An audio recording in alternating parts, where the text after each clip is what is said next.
What's up, guys? We are talking about the resurrection of Christ Jesus. This is the Last Coffee House, and I read an article. It's that time of year. We've got Easter coming up, or I tend to enjoy a lovely Cadbury egg around this time of year. I don't do many Easter hunts being an adult, but I'll do something special despite the fact that I do not believe in any kind of a zombie Jew resurrection. However, that's pretty much the central tenet, a very important part of Christianity. So, I read an article. It's called 10 Reasons We Know Christ Rose from the Dead. One thing I really want to do is kind of establish context here, because we as Westerners, assuming those listening are Westerners, if you're not, then you might not understand this, but we as Westerners are kind of just ensconced, consumed, inundated, whatever other word makes sense. We are surrounded by Christianity in general. It's something that as far as crazy concepts go, Christianity is one of those things that is certainly legitimized by numbers in the Western world, so it's difficult to really take yourself out of the context to really evaluate an idea like this, like somebody rose from the dead. That would generally be a medical question, and it's certainly not an impossible thing medically, I'm sure, but I mean, I just saw an article recently about doctors who had brought some pigs back from the dead. I'm not sure what their personalities were relative to their pre-death personalities, but it's certainly not medically impossible. But I just want to kind of set the stage here. So if somebody came up to you in the street and said, I know this dude who came back from the dead, and you said, oh, well, who are you? And he said, well, no, I know a guy, he came back from the dead. So you met a guy who came back from the dead, he told you this. Well, no, I mean, I heard about it from some other people. Okay, well, how'd you know these people? Were they friends of yours? Is there some reason to believe? Because that's pretty significant claims. Like, well, no, they weren't friends. We didn't really, not really acquaintance. We kind of never met. I never talked to any of them. I've read it in a book, is actually what happened. Okay, so you read it in a book that some guy came back from the dead. Yeah, it was in a book. Okay, so is this well sourced? What kind of sources do they use? Is it like a bunch of eyewitnesses that talk about this? And how many eyewitnesses? Because that's a pretty significant claim. Well, no, it's not written by any eyewitnesses. But, a few, like 100 years after they were written, it was affixed with some names that people sometimes say are eyewitnesses. Dude, you're losing me here. How long ago was this written? It was like 2,000 years ago.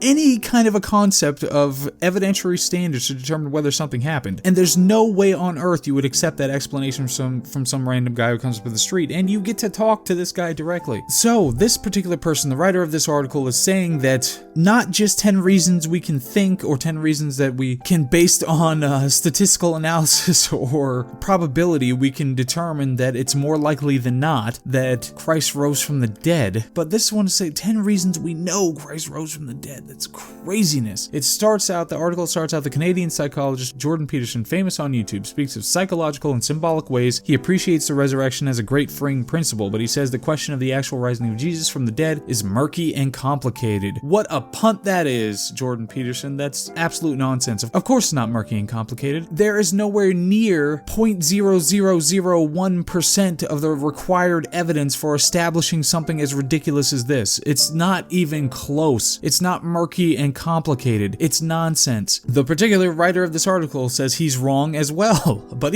the writer goes the other direction. The question is simple. Was there a point in history in which Jesus Christ was dead and then a point in which he was alive again? ? On that question, the evidence is very strong.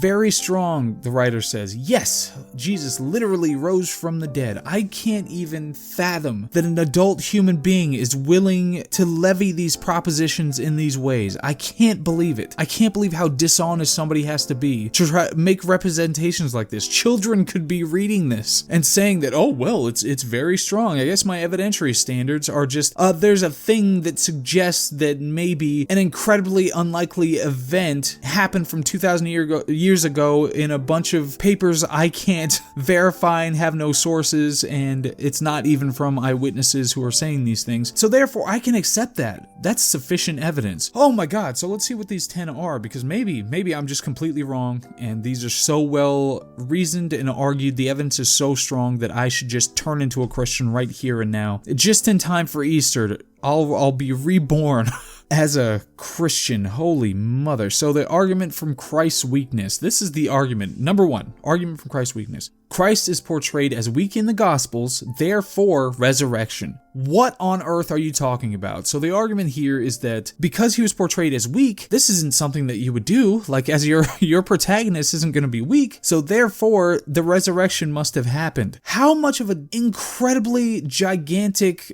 chasm-wide jump is this from he's portrayed in the narrative as weak, therefore he must have existed and done all these things and resurrected and be God? Holy mother. So, number one, that doesn't make any sense. There's no way that you can jump from character portrayed in narrative as weak to they must have existed and therefore there's a resurrection. Obviously, this person is using him as part of one of 10 reasons. This is a shockingly weak reason. But, number two, he's not weak. He's not weak. He has superpowers. Everybody loves him. He's except for the Pharisees and the Jews, which is specifically for a certain purpose. And he conquers death, and he's God.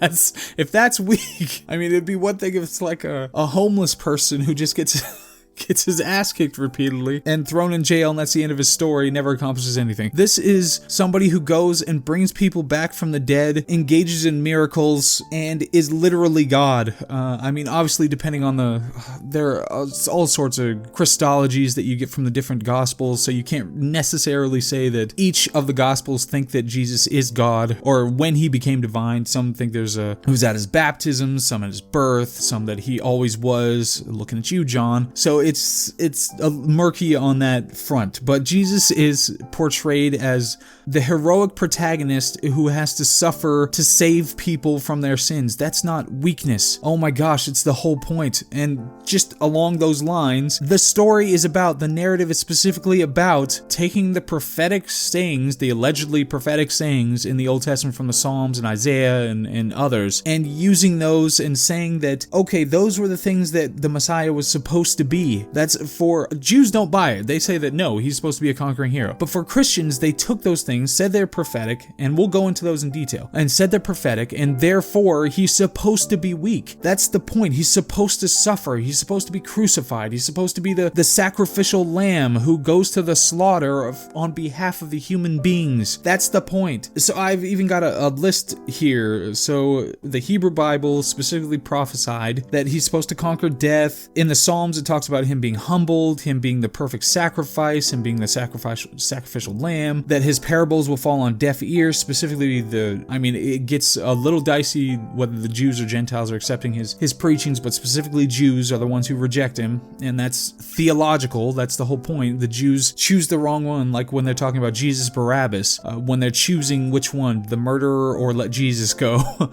Of course, the other name in the earliest manuscripts is Jesus Barabbas. When he's on trial, there's Jesus of Nazareth, or Jesus ben Yosef, or whatever, and Jesus Barabbas is on the other side, Jesus, son of the Father. So this is really complicated. It's not really complicated, but it gets a lot of details. But anyway, so they're supposed to say, the whole argument is that the Jews picked the wrong sacrifice. They picked the wrong Jesus, and that's why. And Jesus goes off to the slaughter. Jesus Barabbas is let go, and it's the whole idea of the two lambs. But the whole point is parables are supposed to fall on deaf ears, and Isaiah talks about the Messiah being despised and rejected. Other prophecies say he'll be betrayed for silver, he'll be the Passover lamb, his blood will be spilled for atonement, he'll have to be subject to death so he can be resurrected, he'll be forsaken, he'll be scorned, he'd suffer from thirst. That one's a little minor related to the other ones.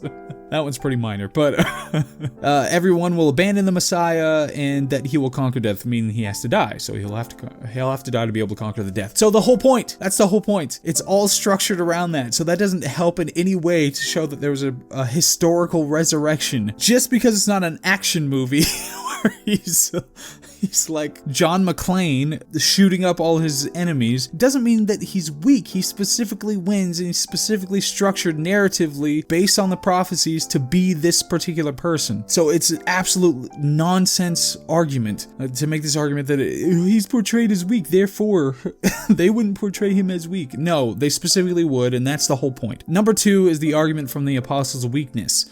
So the argument is that the apostles are weak. So therefore, they wouldn't be portrayed as weak if they were just making this stuff up. So therefore, it must have happened. So specifically, as I talked about before, a lot of that stuff still applies because the apostles were specifically supposed to be rejecting of Jesus. They're supposed to falter. They're supposed to fail. He's supposed to be forsaken. He's supposed to be abandoned so that his glorification in having been crucified and resurrected is all the more amazing. It's part of prophecy that he would be abandoned, and it's specifically a motif that the apostles are idiots. That's a narrative motif that's used. A lot of it actually comes from Homer too. If you read, the Homeric epics and the Gospel of Mark, and Mark is Mark in priority is the scholarly term that Mark is the kind of the central fulcrum from which the other ones turn because they use large tracts of Mark and they modify Mark, that's Matthew and Luke, use a bunch of Mark in their Gospels. So the point is that this is a motif, that they're not very bright, that they screw up and all that, all the more for the glorification of the protagonist. But this motif goes throughout, and it's the point. It's not that, oh my gosh, they must have really been idiots and portrayed as such because they really were idiots. It's they needed to be idiots to fulfill the prophecies that were specifically talked about, especially in Matthew, and to follow this narrative motif that comes from Homeric epics and comes from other aspects of the writings. So it's the point. It's the point that they are weak in the narrative. Number 3, the transformation of Saul, so Paul. The argument Paul went from the persecutor to a Christian. Okay, well, a guy said that 2,000 years ago that he used to persecute Christians, now he turned into a Christian, therefore it must be true. No, of course not. That's absolutely ridiculous. So Paul is the earliest writer that, if Jesus actually did exist and actually did get crucified, Paul is the earliest writer, so he's the one that we can look to the most for answers related to any of this stuff. But at least 3 of the books in the New Testament are pseudonymous. Scholars are virtually certain on this fact. That's 1st and 2nd Timothy and Titus. And other ones, there are several others that are maybe not pseudonymous. Pseudonymous means that it was written under Paul's name, but it was written by somebody else, so they could give it authority. I can't go into the details on this, but they know this because of the writing style, specifically how the Greek is written, how long the sentences are, the word choice, etc., etc., etc. And not only that, but the theology that's expressed in those. So a lot of evidence that shows that those 3 at least are pseudonymous, but other ones are likely pseudonymous as well. But there are a handful of ones that are authentic Pauline writings. So based on that, Paul is not even a witness to any of this stuff. He didn't witness the resurrection and therefore, as a result, turn into a Christian. He said he had a personal revelation of Jesus. So Jesus appeared to him. He didn't witness Jesus getting killed or coming back from the dead. He just had a revelation of Jesus, which is the same kind of thing that people have all the time now. They say that they have a personal revelation of Jesus, and that's the reason they believe. But whatever the case, the argument is that Paul was transformed from a persecutor of Christians to a Christian himself, and therefore this supports the idea that there was an actual resurrection. Paul was not there for the crucifixion of Jesus. Paul was not there to be privy to Jesus coming back from the dead. He at best had a revelation of Jesus coming to him later in some manner that's barely described. And most importantly, it's a guy saying this 2,000 years ago. That's all you got, is a guy that you never met who doesn't use any sources or anything like that. It just says, oh yeah, this happened to me. I was a persecutor and now I'm not. And not only that, but the Pauline writings conflict with the Acts, the way Paul is portrayed in Acts, and all sorts of other stuff. So that's number 3. Number 4, no early church debate. So the argument is the early church didn't question whether Jesus was resurrected or not. And I wonder why early Christians would fail to question the central tenet of their religion. That's shocking to me. But even that, what is the early church? How much do we have from the early church? How do you demarcate between what's the early church versus not? They probably also failed to question whether Jesus existed, or failed to question whether Jesus was just a copy of Osiris and Romulus or Inanna from the Descent of Inanna. So you have to define the early church. It doesn't mean a whole lot that a church that bases their entire existence and all their doctrines on certain central tenets wouldn't question those central tenets. It lasted for, millennia of just saying, oh no, these things are true, and if you question us, then we're gonna have you murdered. Yeah, it's not particularly significant that the early church didn't question a whole bunch whether the resurrection actually happened. And obviously you can apply that to all sorts of religions. Okay, well, let's look at the early talks of the early religions, of other religions, like Judaism, like Islam, like Zoroastrianism, or whatever else, and just determine, okay, well, they didn't question this, it must be true. Of course not. That's absolutely ridiculous. Okay, the faith of the martyrs. This is one of the worst arguments. But so the martyrs believed so much they were willing to die for it, therefore it must be true. See Islam. That's my response. See Islam. You need a hell of a lot more information regarding martyrs and their likelihood to die for a correct, well-supported, well-defined position rather than a demonstrably incorrect one. And we don't even know how many martyrs died or when they died or why they died. We have barely any information related to that, especially the earliest martyrs, especially those ones portrayed in the Gospels or other writings in the New Testament. Barely any information related to those. We have a lot more information of martyrs today from Islamic faith, so that evidence is much stronger, therefore they must be correct about their religion, right? Of course not. No. People are idiots. People do things for stupid reasons. So there's no way that 2,000 years hence that we're going to say that, okay, well, they must have been correct then. No, these are the weakest freaking arguments you could possibly imagine. This person levied the proposition that the evidence is very strong for this, based on these arguments. So we're 5 in, and it's virtually 0 still.